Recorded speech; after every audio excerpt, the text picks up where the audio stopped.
You ever have one of those moments where you're just out enjoying nature, minding your own business, and someone decides they own the planet? Yeah, that was me last weekend. The sun was slicing through the trees, morning fog still hugging the trail, and I was hiking my favorite route, the Cedar Ridge Trail. It's a peaceful, tucked-away path I know like the back of my hand. Literally. Because years ago, I helped build it. But as I rounded a bend, I heard the sharp sound of hiking poles stabbing the dirt. Then came the voice, shrill, commanding and echoing through the trees. "Excuse me, you can't be here!" I looked up. There she was, the classic Karen archetype.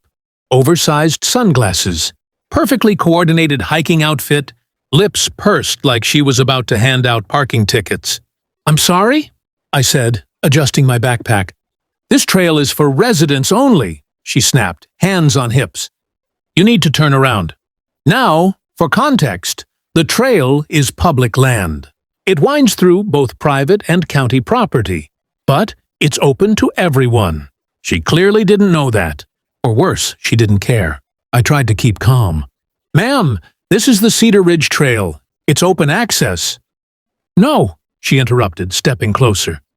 "My husband is on the HOA board. We don't allow outsiders here.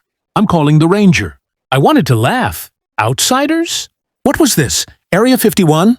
But before I could respond, she whipped out her phone like she was about to film a citizen's arrest.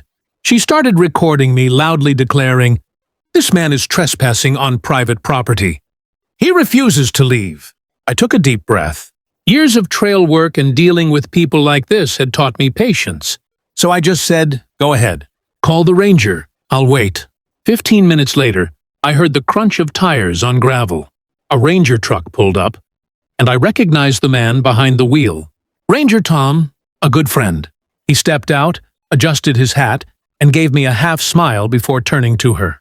"Morning, ma'am," he said politely. "What seems to be the problem?" Karen jabbed a finger toward me. "He's trespassing.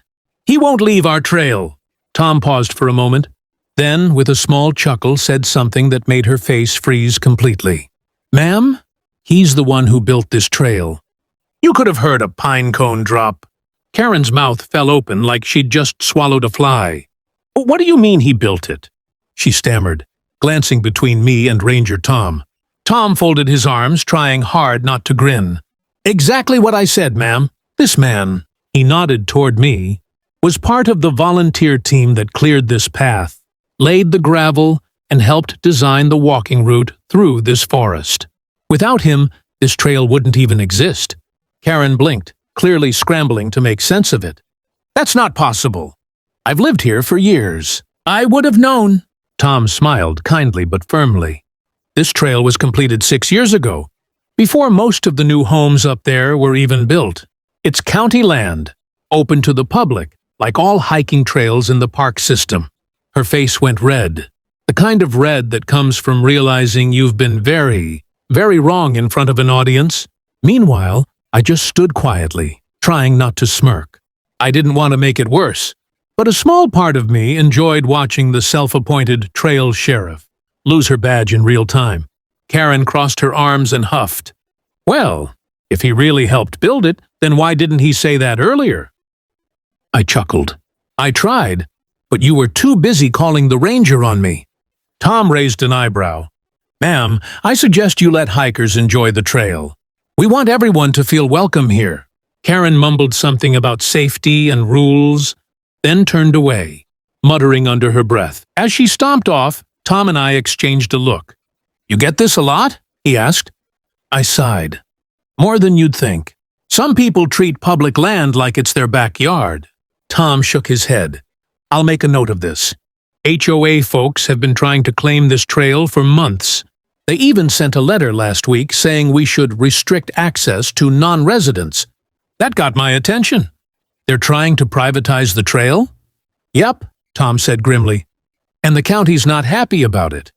I looked down the winding path I'd spent weeks helping carve out of the forest. Every stone, every bridge, every signpost. It all represented hours of work from volunteers, who just wanted to share nature with others. If that HOA was really trying to lock people out, this was far from over.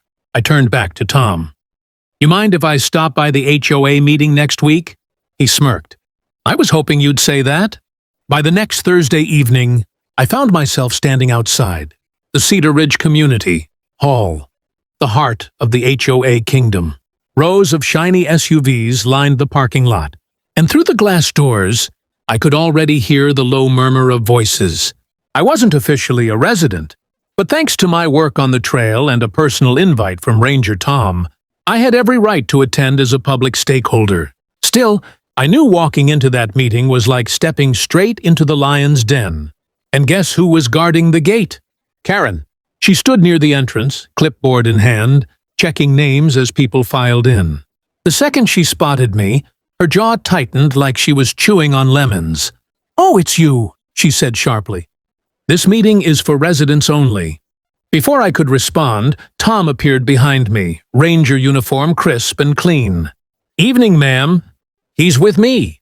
Karen's fake smile wavered, but she stepped aside. "Fine, but he's not speaking." Tom shot her a look. "We'll see about that." Inside, the HOA board sat behind a long folding table.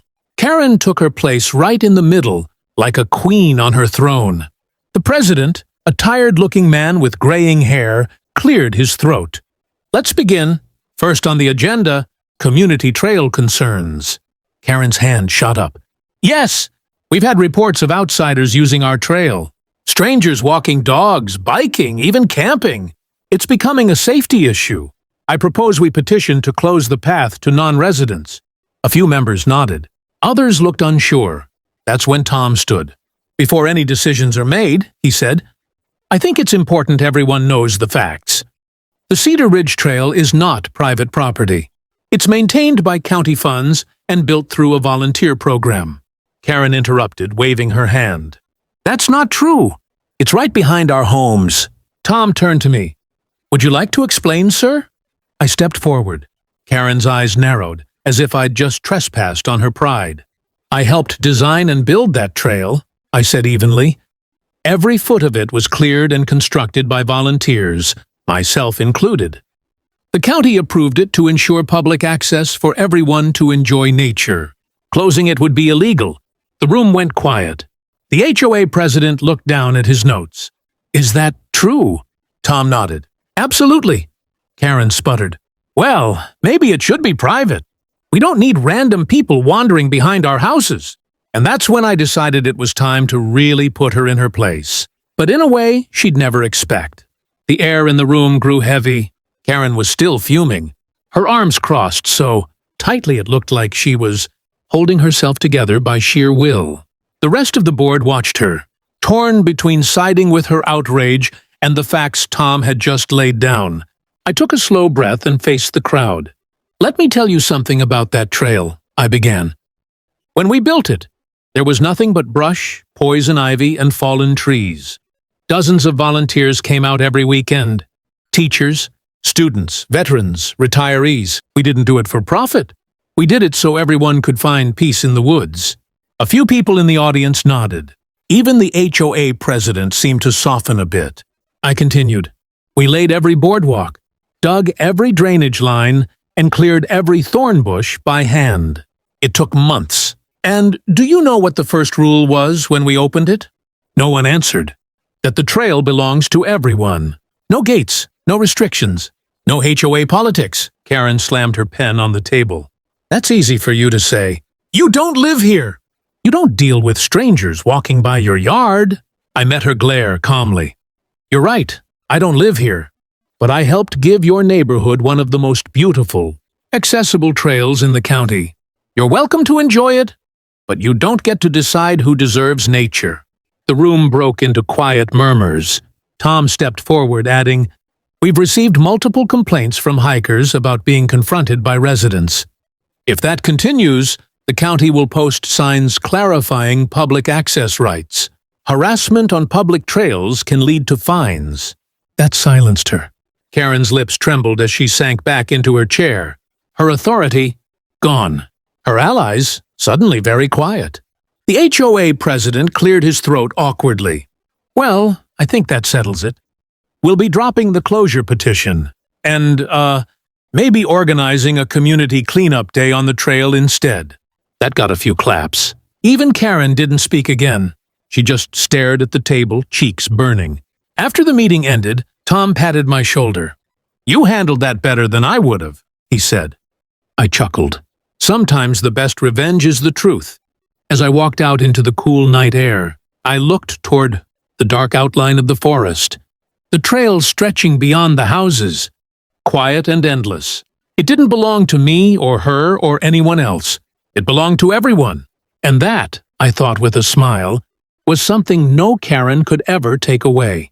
If you enjoyed this story and love seeing Karens get a taste of reality, make sure to hit that like button, subscribe to Karen Diaries, and drop a comment down below. Tell me what you would have said if Karen tried to kick you off that trail. Oh, and don't forget to turn on the notification bell so you never miss the next wild HOA meltdown. See you in the next one.